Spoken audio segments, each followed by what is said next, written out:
Good afternoon on this Monday. Hope your day is going well so far. The time now is 12:30. I'm Julie Broughton. This is Take 6. We're so glad you're spending some time with us for your afternoon news and weather update. Speaking of weather, we will check in on your hot and dry forecast for you coming up in just a few minutes. I guess that's the forecast, hot and dry.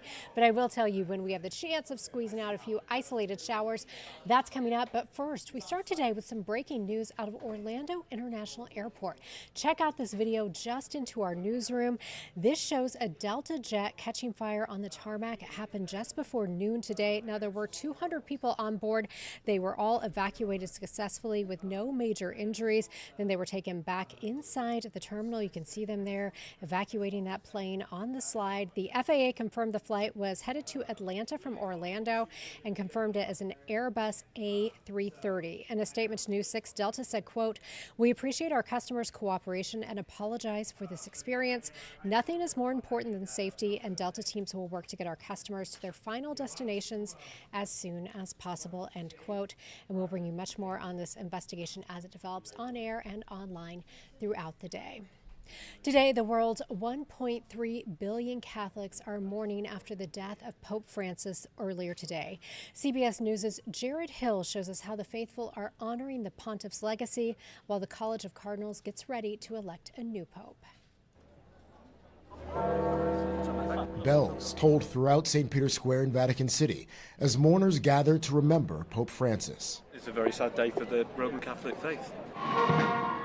It's a stark contrast to scenes of joy on Easter Sunday. Cari fratelli. The 88-year-old pontiff delivered a message to the faithful, then greeted cheering crowds from the Pope-mobile for what would be the final time. We can't believe it's happened while we're here. You know, he was a lovely pope. We're very sad about it. Last month, Pope Francis was released from the hospital after a 5-week stay for life-threatening double pneumonia. In his Easter address read by an aide, the Pope called for an end to violence in a number of major conflicts and urged compassion for marginalized people and migrants. It was somehow just symbolically and spiritually apt that a pope who was so beholden to being there for the forgotten people of the world, at the very end, that's how he went out as well. Catholic churches around the world, including St. Patrick's Cathedral in New York, are now holding daily prayer services in honor of Pope Francis.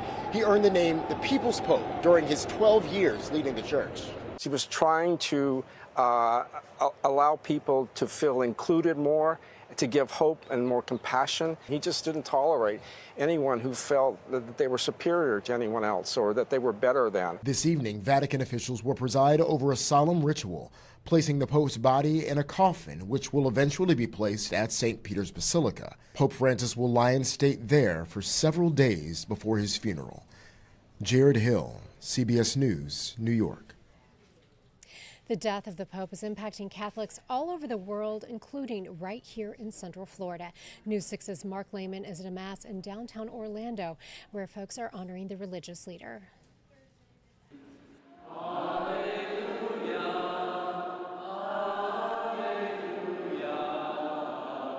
A gathering of sorrow this morning in Orlando, but also one of joy in remembrance of Pope Francis. He was very straightforward, he was very humble, and he was a very pastoral kind of spirit. Bishop John Noonan leading the celebration of Mass at St. James Cathedral. He spoke about the last time he met with the pontiff. He didn't make it business. He made it personal for you. He would ask questions. What's happening in Orlando? What are the people thinking? Other priests with the Orlando Diocese also talked about their memories of Francis and the Argentinians' impact as the first pope from the Americas. There was a great sense of connection and beauty about his beautiful shepherding as a pope. His connection felt through the dozens of parishioners gathered today. What stands out to you the most when it comes to Pope Francis? That he was for the people. He was down to earth. He was almost like one of us. And a message of service and kindness that will live on through his legacy. I think that's his message to the world, that he wants us to pray for him, but also pray for our world.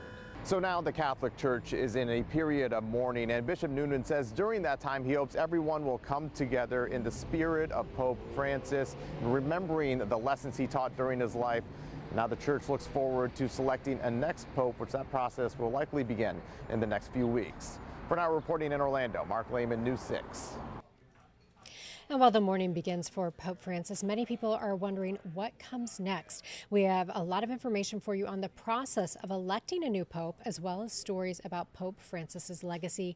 You can find it all right there on clickorlando.com. On Mondays, we like to keep you up to date on how the bad guys are trying to take our money. It seems like they are always coming up with these new ideas. Lewis Bolden is here. And Lewis, we just have to go ahead and bring you in. There is no shortage. Now they are coming after our hobbies. It is always something with these schemers, scammers, whatever we're calling them. Julie, you're exactly right. Crooks are always looking for an opportunity to take advantage of people, and a major retailer going out of business gave them that opportunity. Take a look.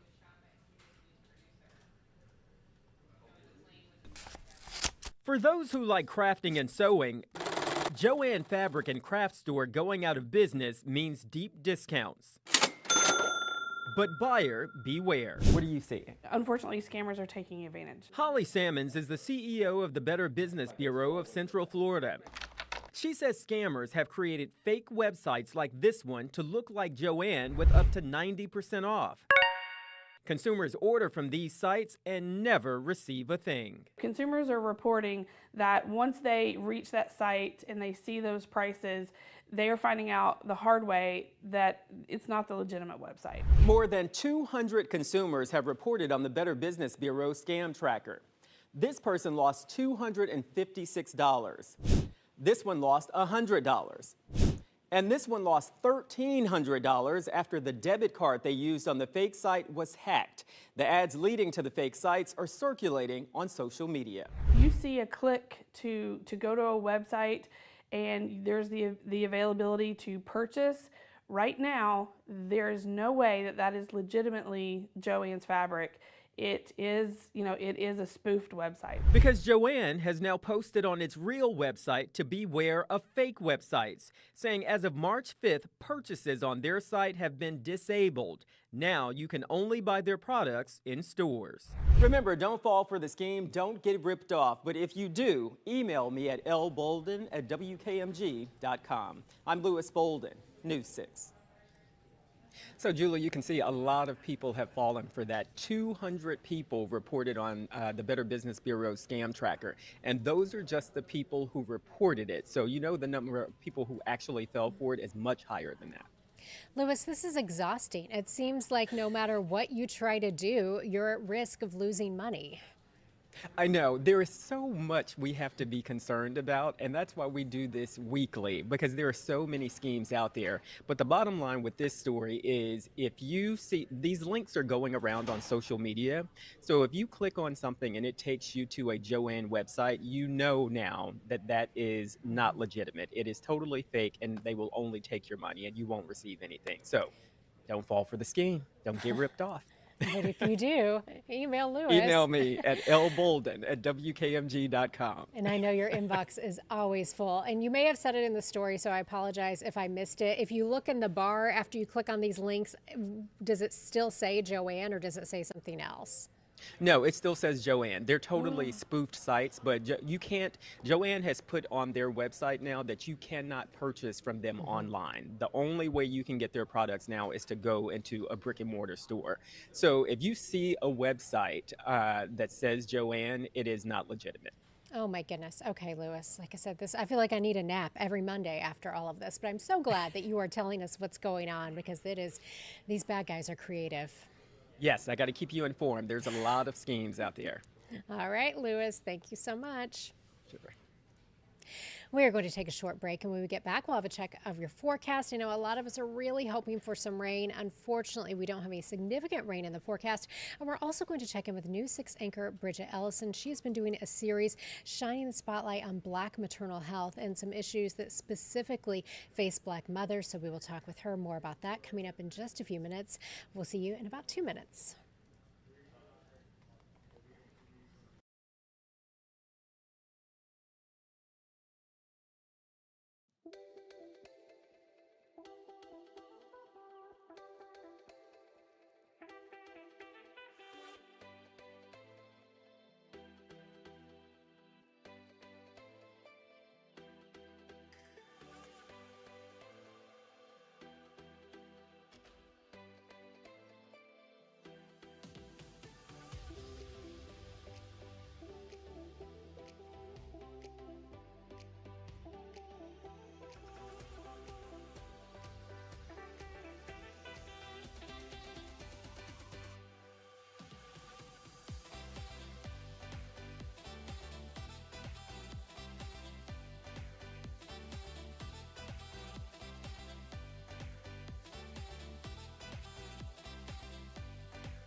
Time now is 12:41. I'm Julie Broughton. Welcome back to Take 6. Thank you so much for hanging out with us this afternoon, getting caught up on your news and weather. We will have a check of your forecast for you in just a few minutes. I hope you got to get out and enjoy the weekend. We are keeping it hot and dry as we roll through the next several days. We'll talk more about that in a moment. But first, if you've been with us over the last few weeks, we have been talking a lot about maternal health and issues facing specifically Black mothers. In fact, some statistics show Black mothers are disproportionately affected by higher mortality rates, preterm births, and infant mortality rates. News 6 anchor Bridget Ellison has been having a lot of conversation about this. And Bridget, I know this is such an important topic that a lot of us maybe just weren't even aware of. In your story this week, you sat down with a group of mothers and talked about some issues they faced before they even gave birth. Right, because we talk about these numbers so much, Julie. You know, you and I have talked about our own journeys with motherhood and just so many things that, come up along the way. And one of the overriding themes that I found was that many women may not know their family history, or they may not know some of the things that may have happened, down the line with other pregnancies in their family, different things like diabetes and other comorbidities like high blood pressure also playing a role in those complications that come along during the pregnancy. And so, Florida has a D plus when it comes to adequate maternal health care overall, and that's for all women. And that is actually the same grade that the March of Dimes gives the whole country. And so when you think about all the advancements in medicine and all the things available to us now, why are these scores so low when it comes to how we fare, when it comes to how we're caring for women before, during, and after pregnancy? And so because of a lot of the comorbidities that affect Black women, that also plays a role in what happens on those pregnancy journeys. And so these mothers I talked to, including an OBGYN, talked about those struggles they went through while they were, trying to have children, and what happened during those pregnancies, what happened after those pregnancies. Thankfully, everyone is healthy today, but there were lots of things that came up along the way. And so here's what they want other people to know about what they wish they had known when they were on that journey. The important thing is building that relationship with your physician. And asking those questions. Dr. Larissa Ferdinand, Heather Jennings, and Sharita Polk all experienced hurdles on the road to motherhood. All three battled uterine fibroids, a condition more likely to impact Black women in their reproductive years. So before me to have my second child, I had to have a myomectomy for me to get pregnant with my daughter, but it all came back. And I just had a hysterectomy. Heather and Sharita both encountered high blood pressure, or preeclampsia, which is 60% higher among Black women. And the doctor literally said, "We're admitting you," because my blood pressure was at stroke level. I called a nurse friend and she said, "I don't know anyone with those numbers that are not laying on their back in a hospital. Go to the hospital." While Sharita's condition struck post-delivery, Heather's preeclampsia led to 2 premature deliveries, something 50% more likely to happen to Black women. So I made it all the way to 27 weeks, 5 days, I believe. And then my daughter was born, and she was a micro preemie. She was 1 pound, 8 ounces. And so she was in the NICU for 100 days. Chronic stress is also impacting Black women's health in pregnancies. As a busy OBGYN, Dr. Larissa says she's struggled with work stress and pregnancy concerns. I'm in a place where I don't have family, and my main concern sometimes was I could still show up for my patients and I'm still going to work. So I felt that I kind of missed out on some just beautiful moments of just being pregnant, Having survived so many challenges, these women are hoping by sharing their lessons learned, it can help others. I would say ask questions. Ask questions from your family about, is there anything that ran in the family? So one of the good tools is bring somebody with you if you can during your appointments. And so, like Dr. Larissa said, bring someone with you to your appointments. Now, why would a doctor recommend that? Because many times, no matter how much you've read, no matter how many questions you may have had or written down, sometimes you get in there and you forget what it was you wanted to talk about. Or maybe there were some things that that other family member or support person or partner noticed that maybe you are forgetting to mention, whether it's different feelings or symptoms you may have had. And so those are important things to communicate with your healthcare provider. So that's why she mentions bringing somebody with you to kind of help as a support person. Also, writing down those questions is so important, because even if you have more questions, you can call back and ask for a call back from the nurse or the doctor. If there's something else that something's not feeling right or a complication comes up along the way, call back and ask for a follow-up appointment. You don't have to wait until that next scheduled appointment to ask for a chance to come in. And so talking to your family members, talking to other friends and learning more about not just, the experience of pregnancy, but getting pregnant and staying pregnant. We talk about pregnancy loss and things of that nature, and when it comes to those mortality rates as well. And so another thing that they urged is that you look for those specialists who can help you with your particular prenatal and postpartum needs. So, maybe it was that you needed uterine surgery and you need to find a specialist who specializes in those types of surgeries, or maybe you have a high risk pregnancy, or you have a high risk for having a preemie, like some of those moms mentioned. So they made sure the next time around they were ready for the chance of having a preemie, and then it did happen again, and they were ready, and they already had those specialists, hospitals, centers, everything was lined up, and they're not having to maybe be transported to a different place. And so things like that really do help out, but it's all about awareness, Julie, and so that's one of the big things. And so coming up next week, I'll be back with some more resources. We'll take a look at a new center for women and babies here in our area, and that's really making a difference in Seminole and Volusia County families, because it's a closer option for them. And like we've talked about, even like with some of these hospitals closing, distance, that proximity is key when it comes to getting that care when you need it right away. Oh, yeah. And one thing in your story that really stood out to me, Bridget, is the Dr. Larissa, talking about how when she was pregnant, one of her main concerns was being there for her patients. And here she is, this is her whole life. She knows that taking care of herself should be top priority, but it just shows almost the fabric of women that she wanted to take care of other people. And that was such a big concern for her. Yeah, and that was one thing I had to trim for time, Julie. I'm so glad you caught that. But she talked about how, she was the only woman in her practice, and she really, really wanted to be there to support her patients. And she pushed herself probably more than she should have. She even had a cerclage, which was something that can hold your cervix so that you don't go into labor prematurely. And so she was supposed to be taking it a little bit easier, but she really wanted to be there for her patients. And so that's something that comes along with a lot of working moms on that journey. And so she's, talking about really take that time and take care of yourself, enjoy the journey, don't miss it, because she was saying that she sometimes feels like she didn't get to enjoy the pregnancy. She was so busy. And so that happens to a lot of us, and that is stress. And so that impacts your body and also takes a toll on mental health as well. So these are all things that we've been talking about, and they can check out all those stories on clickorlando.com. We also have a great story from Emily McLeod. Back a few weeks ago, back in March, we talked about the 4th trimester program at Advent Health, which is a different program that allows, because, trimester's 3. So 4th trimester is this program that they have where they have a support person come in and check on you periodically in that postpartum, making sure that your mental health is okay, making sure that you have the resources that you need, or if you have any other questions, you have that support person there to get you connected with whatever you need for you and baby. So things like that are really making a difference in the healthcare system as a whole for our moms and for the babies. And I'm so glad that people are finally talking about it more. My daughter is 15, and I feel like even while that's not like a huge amount of time, the conversations are so much more prevalent than they were when I was pregnant 16 years ago and going through this. So I feel like progress is being made. Maybe not as fast as and we so would much more support for those choices too, like we talked about, choices of how you want to have the baby, where you want to have the baby. It's a lot more supportive now. Absolutely. All right, Bridget Ellison, thank you so much. Thank you.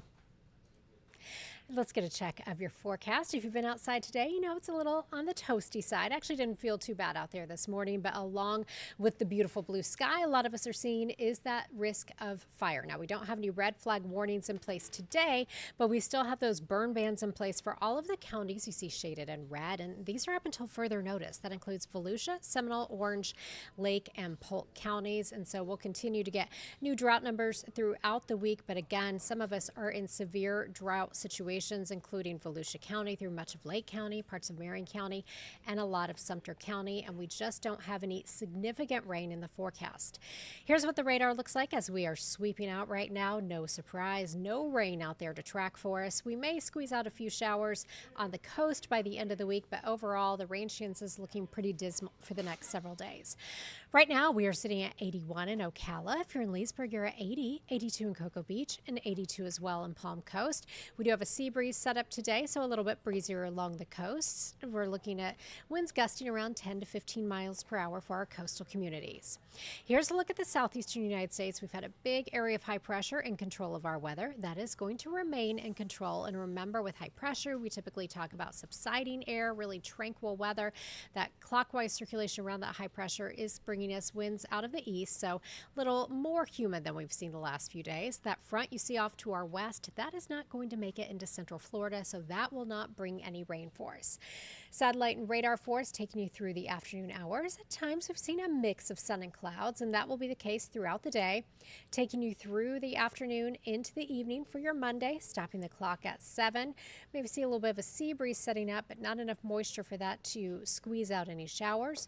Overnight we keep our skies mostly clear to partly cloudy, and then we do it all again tomorrow. So for today we go to 91 for your high in Orlando, 90 in Ocala, and 83 in Palm Coast.